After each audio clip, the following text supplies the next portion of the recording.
Cerita Hikayat Si Miskin. Bermula dari cerita kehidupan di sebuah kerajaan antah berantah yang dipimpin oleh Maharaja Indradewa. Pada zaman dahulu kala, di kerajaan tersebut hiduplah Raja Keindraan beserta istrinya yang jatuh miskin, melarat, dan teruntal-untalan hidupnya karena terkena kutukan dari Batara Indra.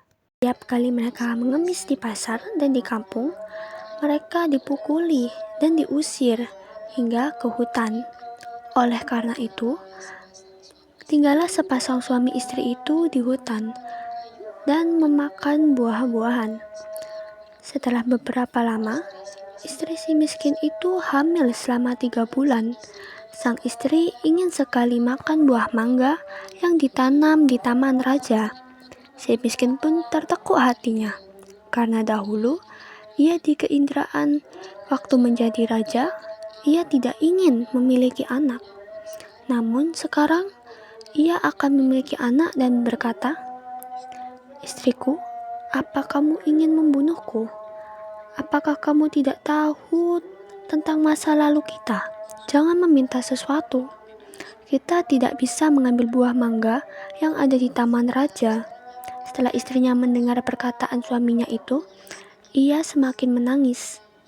Lalu suaminya berkata, "Lah istriku, janganlah menangis. Aku akan mencarikan buah mangga itu dan memberikannya padamu." Istrinya pun berhenti menangis. Lalu si miskin pergi ke pasar mencari buah mangga. Setelah sampai di pedagang buah mangga, ia ragu untuk meminta buah mangga karena ia takut orang akan memukulinya. Pedagang buah mangga pun bertanya, "Hai miskin, apa yang kamu inginkan? Jika Tuan mempunyai belas kasihan, berikanlah saya sebiji buah mangga yang sudah busuk, Tuan." Orang yang berada di pasar pun menjadi iba karena mendengar kata-kata si miskin itu. Lalu, orang yang berada di pasar tersebut memberikan si miskin buah mangga, makanan, dan bahkan pakaian serta buah-buahan lainnya. Si miskin pun heran karena biasanya ia diusir, dipukul, hingga dilempari kayu dan batu.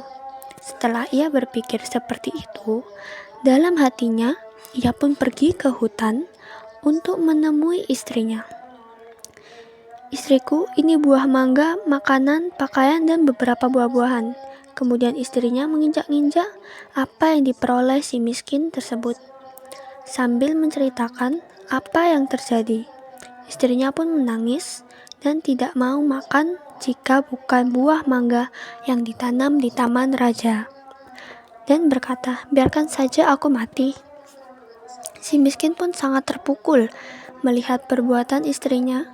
Kemudian ia pergi menghadap Maharaja Indra, dewa yang saat itu sedang mengadakan pertemuan raja, dan baginda raja pun berkata, "Hai miskin, apa yang kamu inginkan?" Lalu si miskin pun bersujud dan berkata, "Tuanku, ampunilah hamba. Hamba datang ke sini ingin meminta buah mangga yang sudah jatuh ke tanah, tuanku." Lalu sang raja berkata, "Apa yang ingin kau lakukan dengan buah mangga itu?" Si miskin pun berkata, "Untuk dimakan, tuanku." Sang raja pun berkata lagi, "Tolong ambilkan setangkai buah mangga untuk si miskin ini." Kemudian diambillah buah mangga tersebut untuk si miskin. Setelah itu si miskin pun kembali berjalan pulang ke hutan dan menemui istrinya.